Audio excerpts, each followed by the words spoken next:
자, 오늘 마지막 시간입니다. 자, 36페이지 보시면 제5장 성령의 은사사역에 대한 부분을 보겠습니다. 첫 시간에 성령의 이중적 사역에 대한 부분 말씀드렸죠. 내적 사역과 외적 사역에 대한 말씀을 드렸는데, 바로 앞 시간에는 성령의 구원 사역, 내적 사역에 대한 말씀을 했다면, 자, 이 시간에는 이제 성령의 외적 사역에 대한 부분을 같이 보겠습니다. 자, 고린도전서 12장 4절부터 11절까지 보면, 은사는 여러 가지나 성령은 같고 직임은 여러 가지나 주는 같으며, 그래서 성령의 9가지 은사에 쭉 설명을 하고 있어요. 자, 맨 밑에 성령의 사역에는 성령의 구원 사역과 은사 사역이 있는데, 성령의 구원 사역은 우리 영혼 안에서 이루어지는 일이고, 성령의 은사 사역은 성령의 능력을 우리의 육체에 부어주시는 역사적인 사건을 가리킨다. 그러니까 성령의 구원 사역은 영 안에, 성령의 은사 사역은 우리의 육체에 부어지는 성령의 사역을 말합니다. 그럼 왜 부어주는가? 왜 성령을 왜 부어주지? 예, 우리가 내 힘으로 잘 살 수 있다면 굳이 부어줄 이유가 없지요. 그죠? 내가 알아서 스스로 다 하는데 굳이 거기다가 뭐 하라 일어나 할 필요 없잖아요. 못하니까 말씀하는 거 아니에요. 사실 우리는 범죄하고 타락한 인간은 하나님의 말씀대로 뜻대로 살 수 있는 가능성은 몇 %예요? 제로예요. 우리는 하나님의 말씀대로 살 수 있는 가능성은 제로예요. 0%예요. 아무것도 없어. 우리 스스로 내가 알아가지고 하나님의 뜻이 이런 거지, 이렇게 살아야지 라고 스스로 알아서 하나님 뜻으로 섬기는 사람이 없어요. 예. 그래서 하나님께서는 우리 육체에다가 은사와 능력을 부어주시는 거예요. 살 수 없는 우리 육체에다가 영혼을 중생시키시고 거듭나게 하시고, 우리 육체에다가는 살 수 있는 은혜와 능력을 부어주셔서 살 수 있게 해주시겠다라는 말이에요. 아시겠지? 살 수 없는 사람에게 야 살아 그거 얼마나 힘들겠어요. 내가 뭐 못 살고 싶어서 못 사나? 살고 싶은데 안 되는 걸 어떡해. 근데 하나님 뭐라고 하냐면, 내가 살 수 있게 해줄게, 능력 줄게, 은사 줄게, 살아. 그래도 못 살면 이건 문제가 심각한 거예요. 예? 자, 1. 성령의 은사사역. 1. 성령의 은사사역의 구속사적 의미. 오늘날 교계는 은사에 대하여 상방이 아니라 상반입니다. 상반된 두 가지의 태도로 대립되어 있다. 은사를 부정하는 부류와 은사의 지나친 은사주의가 바로 그것이다. 예, 그죠? 아까 설명드렸죠. 우리 한국교회는 둘로 쫙 나눠요. 말씀 중심교회, 은사 중심교회, 이렇게 쫙 나눠져 버려요. 이건 둘 다 문제가 있는 거예요. 예, 물론 이제 담임 목사님의 기질이라 할까요? 어떤 이런 거에 따라 달라지잖아요. 담임 목사님 불로 파면 성도들이 다 불로 파고, 예? 말씀 중심 파면 성도들이 다 거기 따라갈 수밖에 없고, 거기 못 따라간 사람은 하다 못해서 견디다 못해 쓰러질 때 다른 교회 찾아가고 그러잖아요. 예? 이게 한쪽으로 치우치지 않고 이게 조화로운 교회가 돼야 되는데 그게 참 어렵더라고 말이에요. 예. 그래서 아까도 말한 것처럼 가르치고 양육하신 분들은 기도 시간을 충분히 가져서, 그래서 치유 양육하신 분들도 기도를 충분히 하니까 영이 살잖아요. 그러니까 그분들은 그렇게 또 영이 살고, 또 그분들은 말씀을 잘 가르치니까 말씀을 통해서 배우고, 그러니까 치유 양육도 살고 가르치고 양육도 같이 사는 거예요. 근데 한쪽으로는 너무 치우치니까 이쪽은 적응을 못해서 결국은 떨어지게 돼요. 또 반대로 말씀을 안 가르치고 맨날 기도만 하면 말씀 배우고 싶은 사람은 갈급한 거예요, 이거. 그러니까 헤매다가 다른 교회로 가고 그냥 그렇게 되어지는 거죠. 그래서 이게 조화로운 것이 굉장히 중요하다라고 하는 것을 보시기 바랍니다. 자, 1. 최초의 성령 강림. 초대교회는 성도들이 오순절 성령 강림을 통해서 받았던 성령은 단순히 성령의 내주하심만이 아닌 구약시대 선지자들과 사사들이 받았던 예언과 능력의 성령이었다. 그런데 그 능력과 은사들의 나타남은 구약시대보다도 훨씬 더 다양하고 광범위한 성격을 지닌 것으로 역동적인 사역과 승리의 삶을 가능하게 하셨다. 왜 하나님께서 우리에게 은사를 부어주시냐면, 우리가 살 수 없기 때문에 할 수 있도록 만들어 주시는 거예요. 자, 구약에 보십시오. 사자들이 하나님의 부르심을 받을 때 그들이 한결같이 뭐라고 그래요? 나는 부족합니다, 나는 못합니다 그러지. 그때 뭐를 하나님께서 은사를 주시고 성령을 충만케 하셔. 그러면 성령께서는 힘으로 이겨. 사사들 같은 경우는 마찬가지. 기드온 사사 같은 경우 어찌 나 같은 사람을 택했습니까? 예? 가장 작은 자입니다. 근데 그에게 성령을 부어주시고 기름 붓듯이 부어주니까 그가 300명 가지고 미디안 군대를 팍 격파시키잖아요. 이거 자기 자신의 힘이 아니잖아요. 하나님 주신 힘으로. 마찬가지 오늘도 내 힘으로 하는 게 아니에요. 제가 이 강의를 하는 것 내 힘으로 하는 게 아니에요. 성령께서 할 수 있도록 내게 능력을 주시고 할 수 있도록 붙들어 주시고, 예? 지혜를 주시니까 이걸 하는 거죠. 마찬가지 오늘도 성령께서 여러분도 함께 하실 거라 그 말이에요. 그래서 구약과 신약시대의 성령 사역은 많이 달라요. 차이점이 있어. 비찬돈도 있지만 차이점이 많아요. 자, 첫째가 뭐냐, 구약시대는 일시적으로 나타납니다. 그리고 그 사역이 끝나면 떠나요. 자, 그런데 신약시대의 성령은 그렇지 않아요. 한번 우리에게 임하신 성령은 결코 우리를 떠나거나 버리지 아니하신다. 고아처럼 버리지 아니하시고 항상 영원히 함께 하신다라고 말씀하시는 거예요. 자, 두 번째 차이는 뭐냐, 구약시대는 주로 사역적인 측면이 강해요.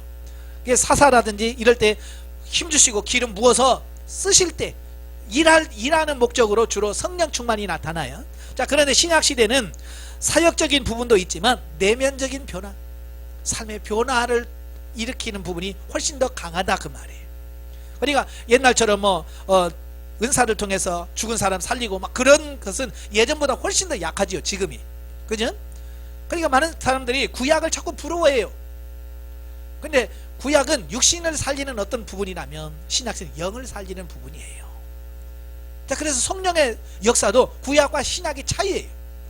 근데 이걸 이해하지 못하니까 지금도 뭐예요, 맨날 갈멜산의 불, 성령의 불, 뭐 이런 것만 자꾸 찾는 거야 이게. 아, 그건 구약시대였지. 지금은 우리 안에 충만히 임하신 그 성령이 통해서 우리 자신이 변화되고 새로워져서 예수님을 닮아가는 거예요. 이게 성령의 사역이에요. 이게 변화가 된단 말이에요.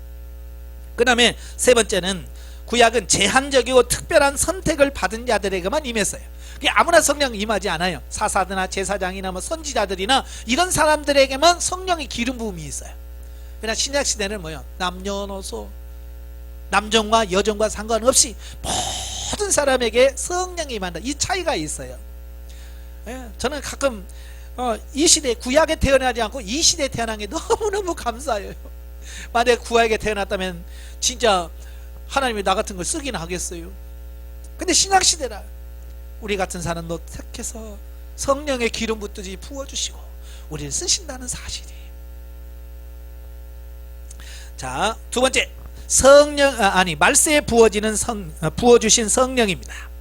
자, 신약시대에 나타난 성령의 은사는 이미 구약에서 부어주시겠다고 약속하신 하나님의 언약대로 성취된 것이다. 즉 구약 성경인 요엘서 2장 28절 32절의 예언은 신약 성경이 사도행전에 나타난 오순절 120문도들이 제자들이나 그 초대교회 신자들에게만 해당되는 것이 아니라 시대와 민족을 초월하여 모든 신약시대의 모든 신자에게 해당되는 보편적인 하나님의 약속이라고 하는 사실이에요.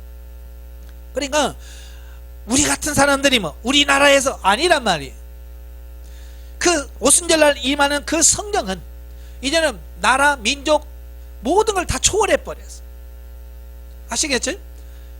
가끔 보면 평신도는 그러냐, 목사도 아닌데 내가 성령 충만받아서 뭐하고. 아니에요. 목사는 목사대로 성령 충만해야 돼. 평신도는 평신도대로 성령 충만해야 돼. 각자가 성령 충만해서 성령의 붙들림 받으셔서 살아가야 되는 거예요. 아시겠죠? 예. 그래서 이제는 보편적인 하나님의 약속이 누구나 다, 어린아이, 심지어 어린아이도 하나님 성령을 사모합니다, 은혜를 사모합니다 하고 기도하면 그 어린아이가 성령이 부어집니다. 자, 이렇게 남녀노소 사모하는 영혼들에게 하나님께서 은혜를 베푸시는 이 시대라 그 말입니다. 세 번째, 성령 강림과 성령의 은사 사역. 자, 사도 바울은 성령의 은사는 각 사람에게 유익을 주기 위해 주시는 것이므로 모든 사람이 성령의 은사를 간절히 사모할 것을 권하고 있으며, 예, 많은 분들이 이 은사에 대한 부정적인 인식이 많거든요. 예, 목회자들도 보면 그래요. 아이고 은사 받은 것들 뭐 에이, 교회는 시끄럽게 하지, 이렇게 인식이 되어 있는 분들이 많아요. 그래서 은사의 자에 대해서 굉장히 거부감을 가지는 경우가 많아요. 그런데 하나님께서 우리에게 각자에게 은사를 주신 것은 유익을 주기 위함이지 누구에게 해를 끼치거나 잘못되도록 하기 위해서 은사를 주신 것이 아니라는 사실이에요. 근데도 우리나라에 보면 은사에 대해서 굉장히 부정적인 인식이 강해요. 예, 부정적인 의식이 강해져. 뭐 여러분의 교회는 어떻습니까? 은사에 대해서 인정하시고 은사를 장려하십니까? 예? 예, 우리나라는 대부분이 예, 뭐 거의가 뭐 많이 대다수의 많은 교회가 은사에 대해서 부정적인 인식을 갖고 있어요. 그 원인은 이제 우리 한국 교회 그 목회자들이 어디서 신학을 했냐면 교수들이 주로 미국에서 유학을 가서 미국에서 공부하고 오신 분들이에요. 근데 그분들이 언제 가서 교육을 받았냐면 은사에 대해서 굉장히 부정적인 인식을 가지고 있는 미국에서 그때 배우신 거예요. 그러니까 1900년대에 들어가면서 1800년 말 1900년대 들어서면서 이제 미국에서는 어떤 현상이 벌어지냐면 교회에서 성도들이 공부하다가 이 성령에 대한 부분이 궁금한 거예요. 이 성경이 진짜라면 이게 지금도 이루어져야 되는데 이게 궁금하다고 말이에요. 그래서 우리는 이 성령의 이 초대교회 성경에 기록된 이 말씀들이 우리에게 이루어지기 위해서 기도하자. 그래서 성경 공부하다가 이 사람들이 기도하기 시작한 거예요. 이 은사가 실제가 되기 위해서 기도한 거예요. 놀라운 것은 그렇게 기도를 하다 보니까 아니 자기가 알아듣지 못하는 말을 하게 되고 병자에게 손을 얹으니까 병자가 낫고 이런 막 기적적인 일들이 막 일어나 버린 거예요.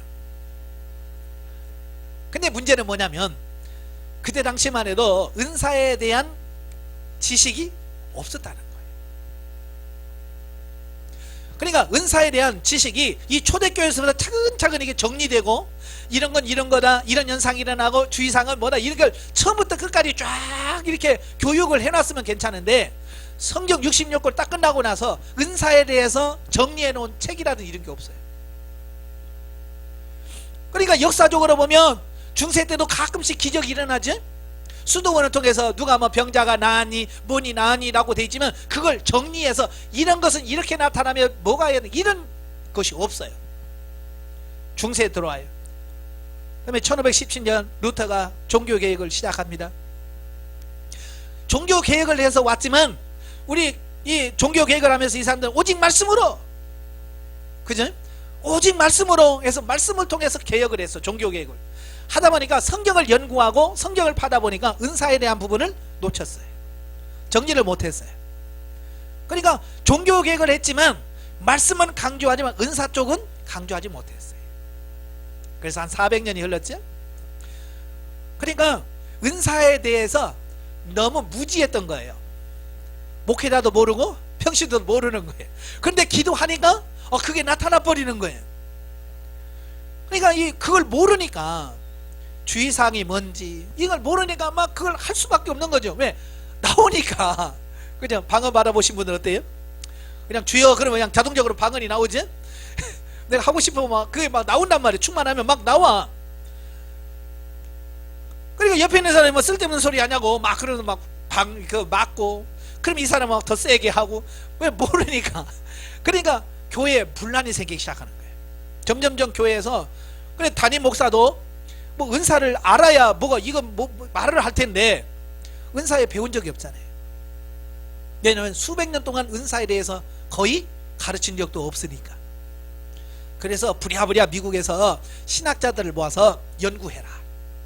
이게 도대체 무슨 현상이냐 연구해라. 그래서 신학자들이 모여서 연구를 하기 시작했어요. 근데 연구를 할 때 이 성경 말씀을 가지고 연구를 했어야 되는데 그 연구하는 사람들이 뭘 가지고 했냐면 이 사람들이 교회에서 어떤 영향을 끼치는가 이걸 본 거예요. 덕을 끼치는가. 그런데 아까 모른다고 그랬잖아요. 그러니까 좋은 영향을 못 끼친 거예요. 가슴은 뜨거운데, 그죠? 막 여기서 불은 나오는데 이걸 어떻게 관리하면 어떻게 해야 되는지를 모르니까 그냥 막 하다 보니까 교회에서 시끄러운 거예요. 교회에서. 그러니까 이분들이 이건 덕이 안 된다. 그래서 은사는 종결됐다. 이렇게 결정을 내려버렸어요. 중국에서. 아니 미국에서.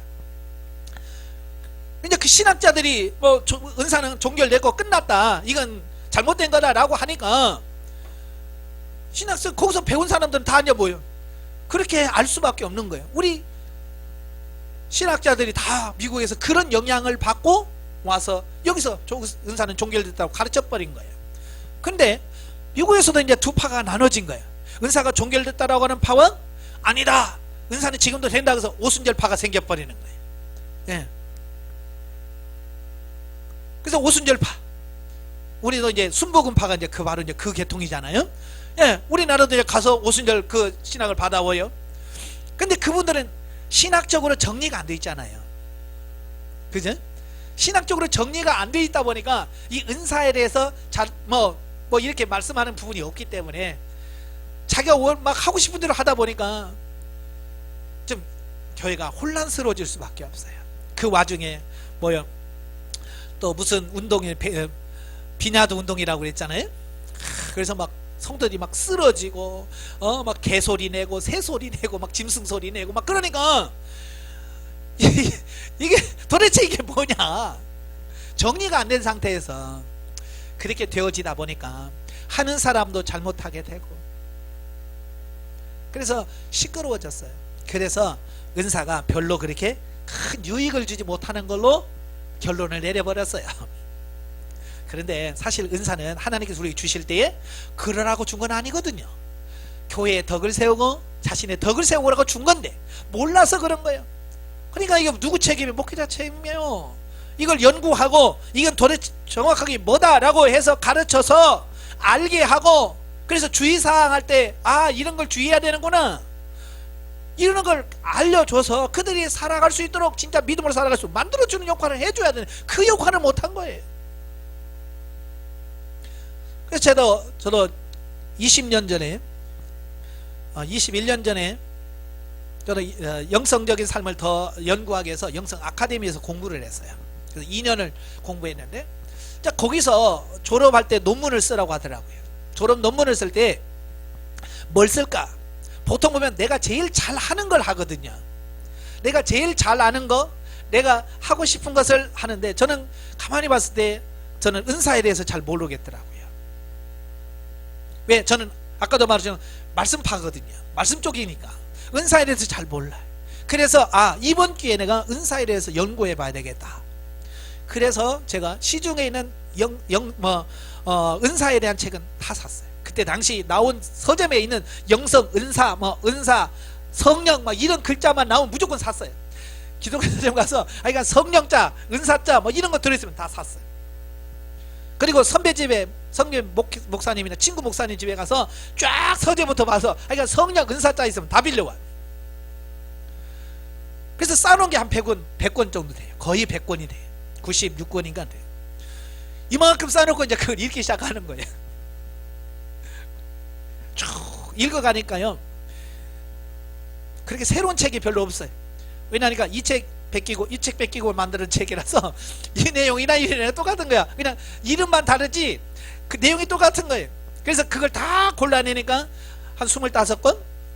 그 정도가 이제 그래도 좀 신학적으로 연구해 놓은 책들이 있더라고요. 그래서 그 책을 모아놓고 거의 30권 다 되는 책을 다 읽어가면서 정리하기 시작을 했어요.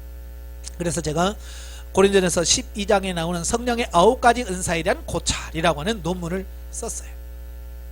그래서 그걸 가지고 성도들에게 교육도 하고 앞으로 정리해서 그걸 책으로 만들려고 하고 있습니다. 지금 시간이 없어서 못 만들고 있는데요. 자, 그래서 여기 와서도 마찬가지, 전주 와서도 은사에 대한 부분을 많이 고민하고 갈등하는 거예요. 그래서 기도의 시간에 제가 22시간에 걸쳐서 은사에 대한 강의를 쫙 했어요. 그래서 유튜브에 보시면 재생 목록에 들어가면 은사라는 목록이 나올 거예요. 은사 목록으로 해서 22강의가 들어있어요. 한번 22강을 처음부터 한번 쭉 들어보십시오. 이 성령 9가지 은사에 대한 부분을 제가 그렇게 설명을 해놨어요. 아마 제가 알기로는 그렇게 오랜 시간, 많은 시간의 은사에 대해서 다룬 부분은 제가 못 본 것 같아요. 그러니까 한번 참고하시면 좋을 것 같아요. 예, 그러니까 너무 은사에 대해서 모르니까 잘못 활용할 수밖에 없는 거예요. 그래서 아는 게 중요하다. 아시겠죠? 그래서 사도 바울이 뭐라 그래요? 모든 은사가 풍성하기를 좀 구하라. 은사가 풍성하게 하기 위해서, 만약에 은사가 문제가 있다면 굳이 사도 바울이 그렇게 은사가 풍성히 나타나기 위해서 구하라고 하겠어요? 문제가 많은데 하지 마라 그랬을 거 아니에요. 근데 안 그렇다고 말이에요. 문제는 뭐냐? 은사 받은 사람들이 은사가 뭔지를 모르고 제대로 활용을 못하니까 문제를 야기할 수밖에 없는 거예요. 자, 한 가지 예를 들어서 미국에 보면 총기 규제 때문에 지금 논란이 많잖아요. 예, 총기 사건이 너무 많이 나타나는 거예요. 예, 그래서 총 가지고 와서 막 사람들 쏴 죽이고 막 그러니까 많이. 여러분, 총이 문제입니까? 사람의 문제입니까? 사람의 문제죠. 사람의 문제요. 사람만 잘 건전하고 잘 돼 있으면 총을 수백 번을 줘도 사고 안 납니다. 근데 문제는 뭐냐? 이 사람이 상처를 받고 사람이 잘못되니까 그 총을 가지고 나라를 지키고 자기를 지켜야 되는데 사람을 죽인단 말이에요. 은사가 마치 똑같은 거예요. 하나님께서 은사 주시면서 너 영적으로 네가 세워져라, 그리고 교회 덕을 세워라 라고 주었는데 내가 잘못되니까 은사 가지고 엉뚱한 짓을 하는 거예요. 그러니까 미국에서도 지금 야 총기 사용하지 못하게 규제하자 라는 자꾸 제안이 나오는 거거든요. 그건 사람의 문제거든요. 은사도 은사자들의 문제예요. 그래서 영성훈련을 받으면 은사자가 영적으로 잘 됩니다. 바르게 서요. 그러면 은사 가지고 잘못될 일이 없어요. 문제는 영적으로 성장하지 않은 채 은사가 나타나니까 그 은사를 어떻게 해야 될지를 모르니까 잘못 활용해서 문제를 만들 수밖에 없는 거예요. 자, 네 번째입니다. 성령 사역과 말씀 사역. 자, 은사를 부정하는 사람들 중에서 이 초대교회에 나타났던 은사들 중 일부 특정 은사는 사도 시대 이후에 중단되었다라고 주장을 합니다. 많은 신학자들이 이걸 동요합니다. 예, 초대교회로 이 은사는 종결됐다. 그러면서 그들이 근거를 두는 게 있어요. 그게 근거를 두는 성경 구절이 고린도전서 13장 10절 말씀이에요. 온전한 것이 올 때에는 부분적으로 하던 것이 폐하리라 그랬어요. 그러니까 이걸 어떻게 해석하느냐에 따라서 또 달라져요. 그 온전한 것을 뭘로 볼 거냐. 많은 은사가 종결됐다라고 보는 사람들은 그 온전한 것을 성경으로 해석을 합니다. 그래서 성경이 66권 딱 정경으로 딱 된 다음부터는 더 이상 은사가 필요 없어. 그래서 은사가 종결됐다. 성경이 66권으로 딱 되어진 다음부터는 은사는 종결됐다라고 주장을 합니다. 과연 그럴까요? 근데 다른 파들은 그 온전한 것이라는 것은 성경으로 보지 않고 예수 그리스도의 재림으로 보는 경우. 예, 예수님이 재림하시면 이 땅에 천년왕국이 이루어집니다. 예, 천년왕국이 지나고 나서 이제 영원천국으로 들어가게 돼요. 여러분, 예수님이 오시면 더 이상 은사가 필요할까요? 없을까요? 예? 그렇죠. 예수님 오시면 필요가 없어요. 왜냐하면 지금은 우리가 육신을 입고 있기 때문에 하나님과 교제하려면 방언을 통해서 교제하죠. 그죠? 그러나 그때가 되면 얼굴과 얼굴을 대면해서 볼 때는 그때도 방언을 통해서 이야기할까요? 할 필요 없는 거예요. 또 뭐 신유은사, 병 고치는 은사, 지금은 아픈 사람이 있고 그러니까 신유은사가 필요한 거지. 그때는 아픈 사람도 없지. 뭐 그런 사람들은 무슨 뭐 신유은사가 뭐 필요 있어요? 아무 필요가 없어요. 그러니까 예수님이 오시면 더 이상 은사는 필요 없어요. 바로 이거예요. 온전한 것이 뭐냐? 성경으로 볼 거냐? 예수님의 재림으로 볼 거냐? 저는 예수님의 재림으로 보는 거예요. 예, 그러니까 예수님 재림 전까지는 은사도 필요하고 은사를 통해서 우리를 돕고 계시는 하나님을 우리가 알 수 있는 거예요. 예, 만약에 하나님의 그 역사 방법은 그래요. 하나님께서 인류 역사를 이끌어 가실 때 하시는 방법이 뭐냐면 뭘 하시려면 미리 말씀하셔요. 말씀 안 하시고 한 적이 한 번도 없어요. 노아 홍수 심판도 120년 전에 미리 말씀했어요. 방주를 만들어라. 이 사람의 연수가 120년이 되리라. 다 알려줬어. 그런데도 이 말 안 듣잖아요. 예? 알려줘도 못 알아먹어. 그리고 예수님이 오심도 선지자를 통해서 예언했죠. 바벨론에 망하는 것도 다 말씀하셨죠. 다 성령의 오심도 말씀하셨죠. 다 말씀해 줬어요. 만약에 성령의 역사가 어느 시대로 끝난다고 만약에 한다면 하나님께서 언질이라도 했을 거 아니에요. 그죠? 성령 시대가 끝난다, 은사가 어느 시대에 끝난다라고 했다면 말씀했을 거 아니야. 사도들이 죽은 다음에는 은사도 사라질 거다. 그 전에 받아라. 뭐 이렇게 뭐 이런 구절이 있어야 될 텐데 성경에 몰라요. 여러분 성경에 있는지 모르지만 제 성경에는 없어. 그런 말이 없어. 그러니까 그런 말이 없다는 얘기는 뭐예요? 계속 성령의 은사와 이것은 계속 유지되고 있고 유효하다라고 하는 의미죠. 아시겠지? 예, 그러니까 이 시대에도 계속해서 성령의 은사는 계속해서 이어지고 있다고 보는 것이 더 옳다라고 하는 거예요. 5번 성령 사역의 은사적 기능. 성령의 은사 사역은 성령의 주권적인 사역이다. 자, 이게 무슨 말이냐면 성령의 은사 사역은 성령님의 주권적인 거예요. 그러니까 내 마음대로 내 생각대로 할 수 있는 게 아니라 그 말이에요. 쉽게 말해서 이런 거예요. 내가 병 고치는 은사가 있다고 하나님 고쳐주세요. 뭐써요? 내 마음대로 하는 게 아니라 그 말이에요. 성령께서 역사하셔서 고쳐야 될 자 고쳐주고, 예? 치료할 때 치료시켜 주는 거지. 성령님이 하시는 거지 내 마음대로 하는 게 아니다 그 말이. 또한 성령의 은사는 신자들의 개인과 공동체에 그 풍성한 유익을 주기 위해 반드시 있어야 한다. 그러므로 성령의 은사를 신비주의나 혹은 실용주의로 오용하거나 남용해서는 안 된다. 중요한 거예요. 이게 잘못 사용하면 안 되는 거예요. 그러니까 여러분이 은사가 있다 할지라도 그 은사가 뭔지를 정확하게 인식을 하고 그걸 어떻게 쓰는 줄 알아서 써야 돼. 여러분도 집에 가면 여러 주방 기구라든지 이런 게 있잖아요. 저도 이제 이런 걸 사면 제일 먼저 보는 게 뭐냐면 이걸 어떻게 쓰는 사용법을 매뉴얼을 보잖아요. 그죠? 매뉴얼을 보고 아 이렇게 쓰라는 거구나. 그래서 그 매뉴얼대로 쓰면 문제가 없어. 5분 하라 그러면 5분만 하면 돼. 근데 그걸 모르고 그냥 자기 마음대로 하면 꼭 문제가 생긴다 그 말이에요. 예? 자, 얼마 전에 저희 딸이랑 왔을 때 냉면이 먹고 싶대요. 그래서 홈플러스에서 냉면을 사왔어요.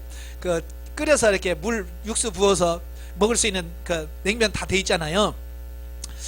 저는 그 냉면을 사와서 이제 끓이려고 했는데 옛날에 보니까 냉면을 오래 삶더라고요.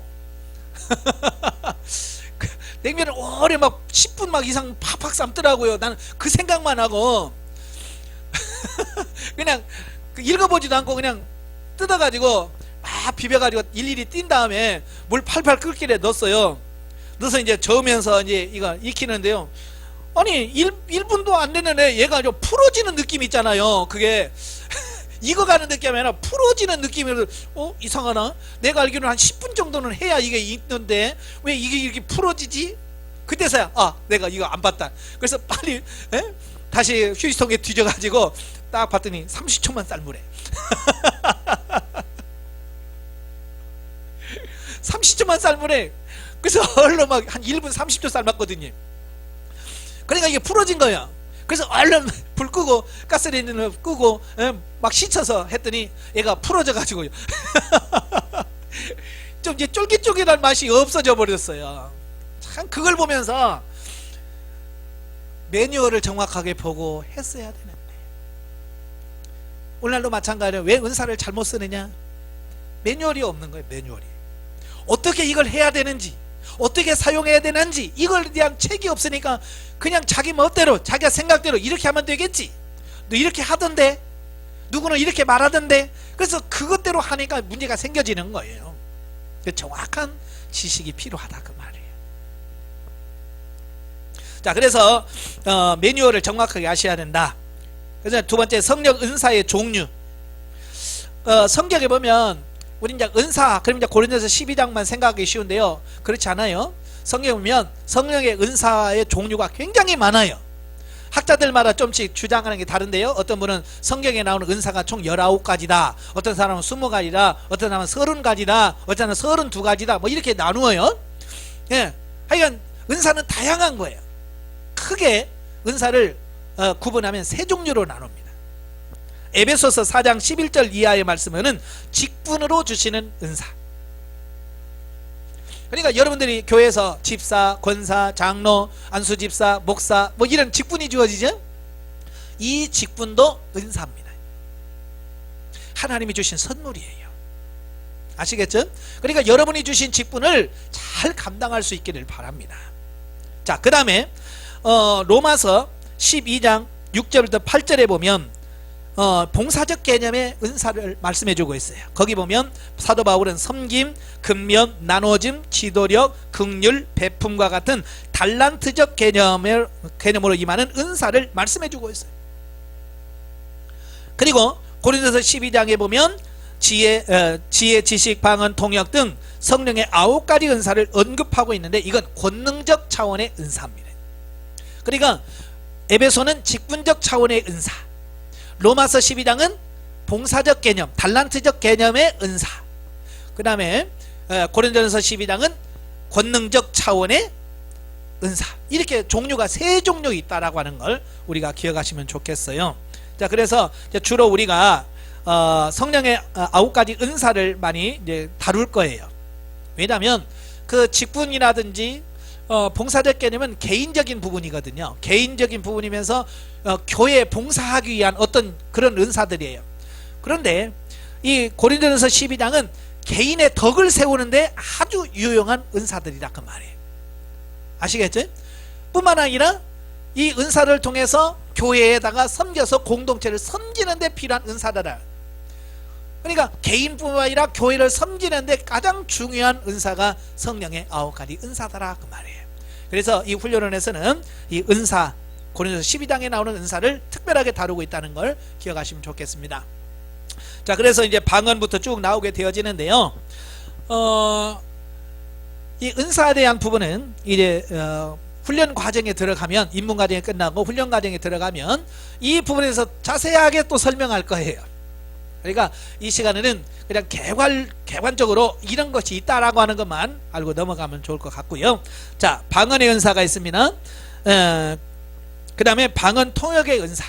이제 방언의 은사라고 하는 것은 자기 자신이 배우지 않은 언어로, 이게 중요한 거예요. 내가 배우는 것, 나는 영어를 잘 배웠어, 그래서 나는 영어로 기도할래, 그렇다고 방언 기도가 아니에요. 아시겠죠? 방언이라는 내가 배우지 않은 언어인데 성령께서 내 안에서 육체의 발성기관을 통해서 기도하는 것을 말한다. 예. 그러니까 배운 언어가 아니에요. 어느 기도원에 가면 방언 받고 싶어? 나 따라서 해. 그래서 랄랄랄라 해봐, 랄랄랄라 되네. 이런 기도원이 있어요. 이건 아닌 거예요. 이거 절대로 배워서 되는 게 아니에요. 예. 그러니까 어떤 사람은 또 뭐야, 야 코카콜라 하니까 제일 빠르더라, 야 코카콜라 하다 보면 방언이 금방 돼. 뭐 이런 분들이 계시. 이건 방언 아니에요. 내가 훈련하고 연습해서 되는 게 아니라 성령을 통해서 주어져야 진짜 방언이란 건 말이에요. 예. 그러니까 많은 분들이 저번에 상담을 하잖아요. 상담을 하다 보면 그분들이 저한테 고민하는 게 이런 거예요. 목사님, 저는요 처음 방언 받을 때요 막 랄랄라 따라서 하라고 해서 하다가 그냥 받았거든요. 그러니까 이 방언에 대한 확신이 없는 거예요. 늘 방언하자 그러면 자신이 없는 거예요. 왜? 성령께 받은 게 아니고 랄랄라 따라서 하다 보니까 랄랄라 한 거니까 자기 자신도 이 은사로 인정이 안 되는 거야, 자기가 봐도. 그러니까 늘 기도하면서 이게 진짜 방언일까? 자기도 확신이 없는 거야. 그러니까 못 사용, 방언을 못 하는 거예요. 그러니까 처음 받을 때에 그렇게 가르치면 안 되죠.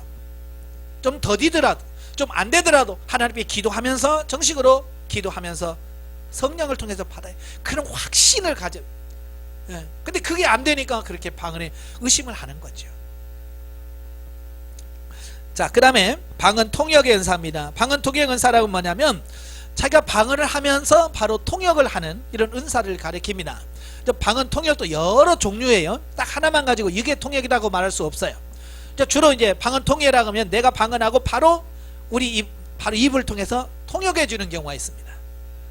예를 들어 랄랄랄라 사랑하는 딸아 랄랄랄라 내가 너를 사랑하노라 뭐 이렇게 바로 내가 방언하고 통역해 주는 이런 경우도 있고요. 자, 그 다음에 속으로 깨달아지는 것을 말합니다. 방언을 하고 있는데 누가 통역해 주는 건 아닌데 이 안에서 내 영 안에서 그게 무슨 내용이라는 게 알아져지는 거예요. 어찌 보면 소리가 들려진다고 할까요? 뭐가 알아진다고 할까요? 이거 참 영적인 부분은 어떻게 말로 표현하기가 좀 어려워요. 왜?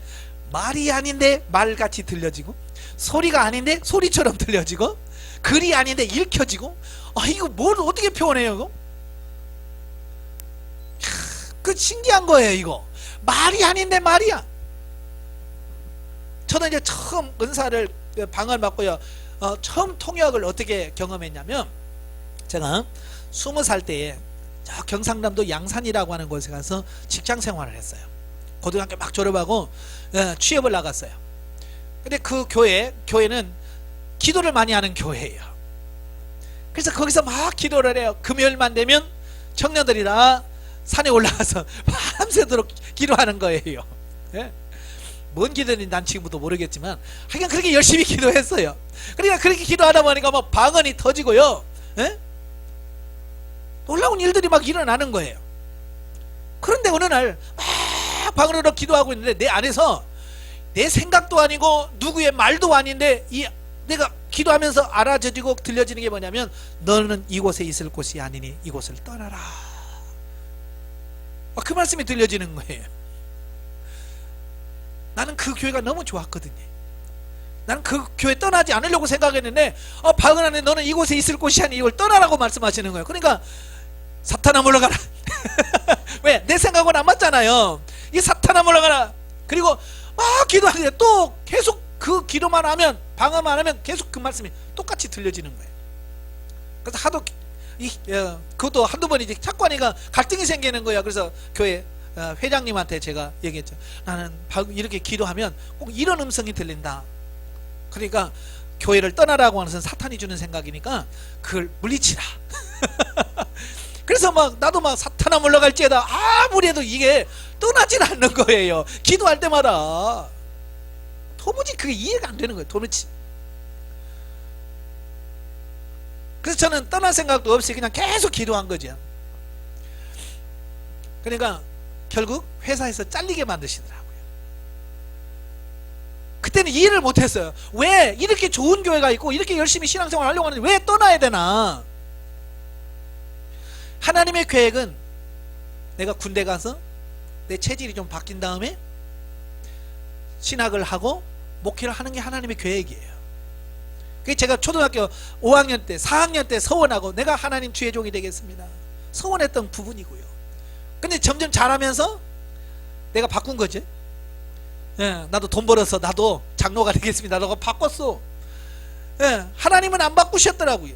내가 거기서 계속 돈 벌고 있으면 어떻게 목사가 되고 학자가 되겠습니까? 그래서 하나님 내가 기도할 때마다 너는 이곳에 있을 곳이 아니라 떠나라 말씀하셨던 거예요. 계속 말씀하셨던 건데 나는 못 깨닫는 거예요. 그게 왜? 방언 통역이 뭔지를 몰랐거든요. 좀 젠작 가르쳐줬으면 이게 그거구나 하나님 어떻게 할까요? 이렇게 물었을 텐데 모르니까 이 사탄아 몰라가라. 하나님한테 맨날 사탄이라고 욕도 먹었잖아요. 하나님은. 지금 오늘도 그러고 있는 거예요. 못 알아먹으면 그럴 수밖에 없는 거예요. 그러니까 하도 안 되니까 회사에서 잘리게 만들어서 결국은 나왔잖아요. 나와서 할 일 없어. 뭐 갈 데가 있어야지. 그래서 서울에 올라왔지요. 서울에 올라와 있다가 이제 군대 갔다 와서 바로 신학을 하게 하고 그때서야 하나님께서 알게 하시더라고요. 왜 거기서 네가 떠나라고 했는지. 나는 너를 주의 종으로 만들어서 이렇게 쓰기를 원한다. 너는 거기서 그냥 계속 거기서 좋다고 머물러 있으면 이 일이 이루어지겠느냐. 그 얘기를 하시는 거예요. 나중에서 신학교 1학년 들어가서 하나님께서 그런 부분들을 쫙 보여주시면서 왜 내가 그때 그렇게 말씀하셨는지 알게 하신다. 그렇구나. 오늘날도 마찬가지예요. 많은 분들이 기도하면 이런 생각이 드는데요. 뭔지 모르겠어요. 그게 통역이라니까.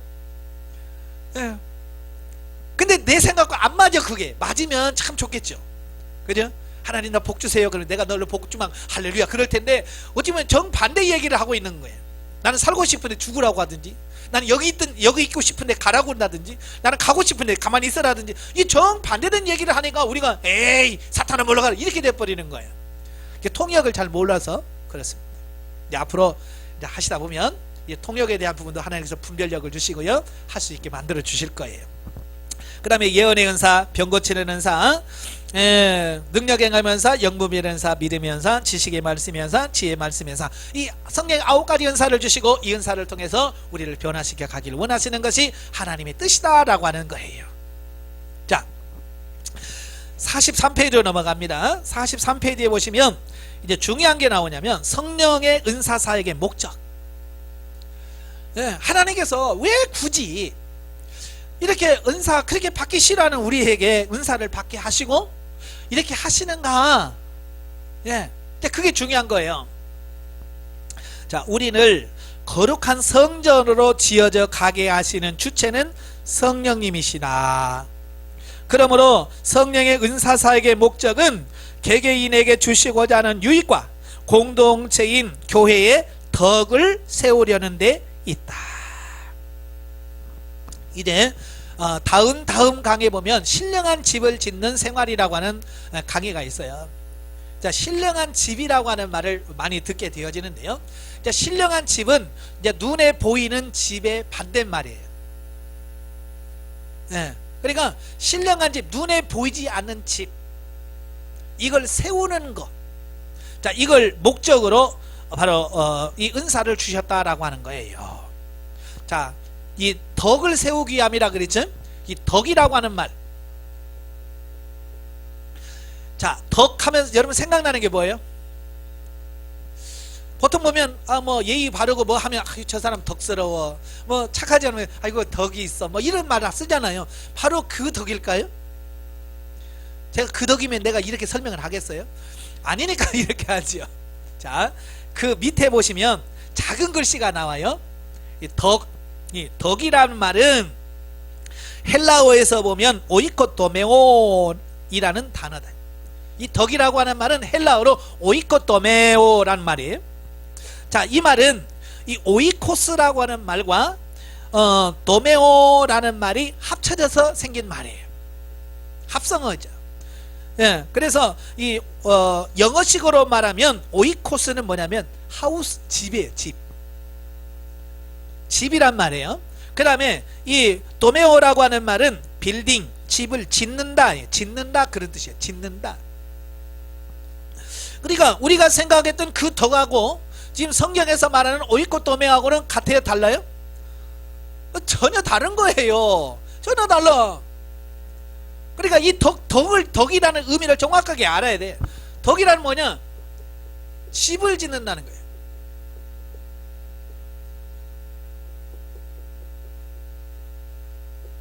집을 짓는다. 무슨 집이냐? 무슨 집? 신령한 집. 신령한 집은 눈에 보이는 이런 집이 아니라 그 말이에요. 비유라면 비유. 근데 이 신령한 집은 구약 성경에는 뭐라고 돼 있냐면 이걸 성전으로 돼 있어요. 구약이면 성전이 있죠? 성전은 구약 시대에 눈에 보이는 성전인데 이 성전의 개념이 예수님 시대에 오면서 눈에 보이는 성전의 개념에서 눈에 보이지 않는 개념으로 바뀌어요. 그죠? 요한복음 2장 19절에 보면 이 성전을 헐라 내가 사흘 만에 다시 세우리라 그랬잖아요. 예수님 말씀하죠. 근데 그 다음에 해석이 뭡니까? 이는 자기 육체를 가리켜 행하는 거예요. 예수님은 자기 몸을 가리켜서 말씀한 거예요. 그래서 그 말씀대로 무덤에 들어갔죠. 그래서 사흘 만에 살아나셨잖아요. 바로 자기 몸이 성전이다 이 개념을 말씀하시는 거예요. 그래서 이 성전은 이제 우리 몸을 가리킵니다. 고린도전서 3장 16절 6장 19절 고전. 우리 몸이 하나님이 거하시는 성전인 줄 알지 못하느냐. 우리 몸이 뭐라고요? 하나님의 전 성전이라고 하면 우리 몸이 성전이야. 몸이 성전. 우리 몸이 성전이라고요. 그래서 지금도 가끔 보면 그러죠. 어디가? 성전에 뭐하러? 청소하러, 성전 청소하러. 우리는 그런 말 쓰죠. 우리 보면 굉장히 영적이고 잘하는 것 같죠. 아, 이분은 아직도 구약적 개념을 못 벗어나신 분이에요. 지금은 성전, 눈에 보이는 성전 있어요, 없어요? 없습니다. 자, 교회 간다고 그러지 성전 간다고 하지 마세요. 교회 청소한다고 그러지 성전 청소한다고 하지 마세요. 예, 지금은 누가 성전이냐? 내가 성전이야, 내가. 아시겠죠? 그래서 옆에 있는 사람이 성전이야. 그래서 옆에 있는 사람을 괴롭히면 돼요, 안 돼요? 안 되는 거예요. 그래서 성도를 미워하면 안 돼. 성도를 미워하고 형제간에 서로 미워하면 안 돼. 왜? 그 사람이 성전인데 그 성전을 미워하면 곧 하나님을 미워하는 거고 똑같은 거예요. 그래서 서로 사랑이라, 서로 사랑하라고 말씀한 이유가 뭐냐? 우리 몸이 하나님이 거하시는 성전이라서 그래요. 예, 아시겠죠? 그래서 하나님께서는 구약의 성전 세우는 게 있잖아요. 구약의 성전 세우는 것이 바로 신령한 집을 세우는 비유다, 비유. 비유예요. 그래서 구약 성경이 열심히 성전 짓잖아요. 그건 오늘날 우리가 내 몸을 하나님의 거룩한 성전으로 지어가는 그 비유로서, 아, 구약에서 그렇게 열심히 성전을 지었구나, 오늘은 내가 성전으로서 지어져 가야 되는구나, 이걸 가르쳐주는 비유적인 부분이라 그 말이에요. 이걸 잘 이해를 하셔야 돼요. 이건 다음에 이제 신분에 대한 부분에서 또 설명을 할 거고요, 또 신령한 집을 짓는 사람은 또 다시 설명을 드릴 거예요. 어쨌든 은사를 주신 목적은 뭐냐? 우리로 하여금 신령한 집, 성전을 짓는 도구다. 뭐가? 은사가. 자, 예를 들어서 이런 거예요. 여러분 주방에서 요리를 합니다. 근데 도구가 아무것도 없어. 가스레인지도 없지, 칼도 없지, 도마도 없지, 아무것도 없어. 요리하라. 하겠어, 못하겠어요? 어떻게든 하겠죠. 개밥을 하든지 뭘 하든지 하긴 하겠죠. 어떤 식으로 뭐 태우든지 뭐 하겠죠.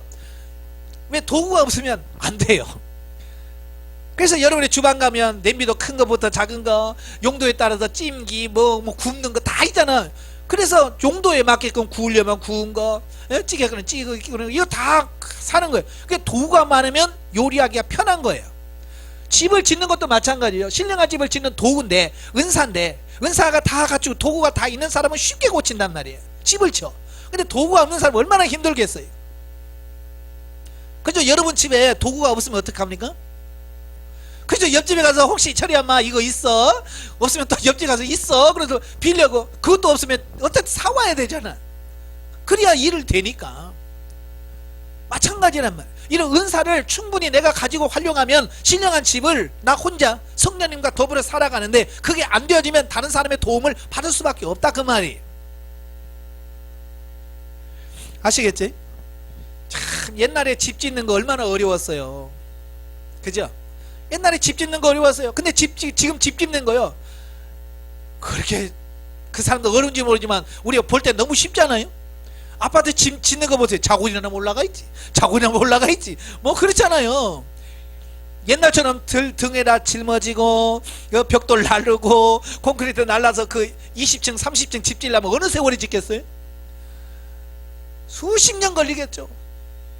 그렇죠? 지금 20층 짓는 집 옛날처럼 땅 파가지고 곡괭이 찍어가지고 그거 만들려고 해봐요. 땅 파는데 10년, 기초 공사하는데 10년. 살아생전에 내 아파트 20층 못 보고 죽을 수 있어요. 그렇잖아요. 근데 지금은 어때요? 땅 파는 거 그냥 막 기계가 그냥 몇 번 윙윙 하면 땅 다 파요. 그렇잖아요. 콘크리트 날리는 거 지금 뭐 그냥 뭐 백 몇 층까지 쏘아 올리잖아요. 너무 편해. 그게 뭐냐? 도구의 발달이야. 도구의 발달. 도구가 좋으면 그만큼 빨라지고 좋아지는 거예요. 마찬가지예요. 은사도 좋은 거, 내가 얼마만큼 은사에 능숙하게 잘 활용하느냐에 따라서 달라진다 그 말이에요. 아시겠죠? 그래서 우리가 기도하고 은사를 잘 활용하는 이유가 뭐냐면 그만큼 빨리 이걸 잘 활용해서 신령한 집을 잘 짓자 그 말이에요. 그러니까 그걸 하려고 하니까 우리가 기도를 많이 해야 되는 거예요. 결국 도구를 잘 쓰는 것은 많이 해보는 사람한테는 당연할 재간이 없어요. 뭐 지금도 그 프로 있는지 모르지만 옛날에는 생활의 달인 뭐 그런 거 있었잖아요. 무슨 프로에서 그런 게 있어. 그분들 보면 아주 기가 막히잖아요. 막 착착착착착 하는데 이게 착착착 되잖아요. 신기하죠. 근데 그게 하루아침에 그렇게 됐겠어요? 아니요. 수없이 반복해서 하다 보니까 몸에 익히고 배워 익히니까 아예 눈 감고도 하는 거야. 뭐 우리가 잘한 걸 한석봉의 어머니가 그러잖아요. 나는 여기서 떡을 썰 테니 나는 글을 써라. 그래서 떡을 썰었다고 하잖아요. 그 떡을 하도 많이 쓰니까 어때요? 안 보고도 딱딱딱딱딱딱 썰어가는 거예요. 여러분도 그러시죠? 주부 생활 한 40년 하고 나면 뭐 그냥 뭐 발로도 밥 하시죠? 손 안 대고도 뭐 다 하시고. 그러니까 오랜 세월 동안 반복해서 하다 보니까 그게 되어진 내 것으로 만들어졌기 때문에 그게 가능한. 은사도 마찬가지예요. 참 방언 받은 사람들 그거 랄랄라도 못하잖아요. 그죠? 처음 방언을 이 타타타도 못해. 근데 그 사람이 따따따따따따따따 하다가 랄랄랄랄라 자동들에다가 자동적으로 나중에는 그게 나라말로 바뀌어지고 마치 유창한 외국어를 하는 것처럼 자연스럽게 되어지는 거야. 그것도 시간을 거치고 기도를 통해서 숙달되어져야 그게 가능하다 그 말이에요. 통역도 마찬가지고 한마디 듣다가 끝나고 한마디 듣다가 끝나던 것이 이제는 하나님과 평범하게 대화할 수 있는 수준까지 가게 되는 거예요. 그때까지 어떻게 해야 돼요? 우리가 열심으로 활용할 수 있어야 된다 그 말이에요. 자, 그래서 덕을 세우기 위해서 하나님께서 그렇게 주셨다라고 하는 거고요. 자, 넘겨서 44페이지 보시면 성령의 은사와 바른 사용. 제일 중요한 게 이거예요. 얼마나 바르게 쓰느냐. 여러분 자동차 좋지요. 그러나 여러분 자동차 가지고 사고 치는 게 많죠. 여러분 보복운전 금지법이 생겼어요. 예? 그래 차를 가지고 다른 사람 막 위협하고 받는다고 막 가고 다른 차 앞에 가서 팍 쓰고 그러면 이건 보복운전으로 걸려요. 그러니까 좋은 거지만 잘못 사용하면 그게 무기가 되어져요. 마찬가지로 은사도 너무너무 좋은 거지만 잘못 사용하게 되면 그게 도리어 우리가 해가 끼치는 도구가 된다. 그래서 잘 사용하는 게 얼마나 중요한지. 자, 성령의 은사 사역은 우리에게 주시는 그 은사들을 바르게 사용하는 것이 중요하다.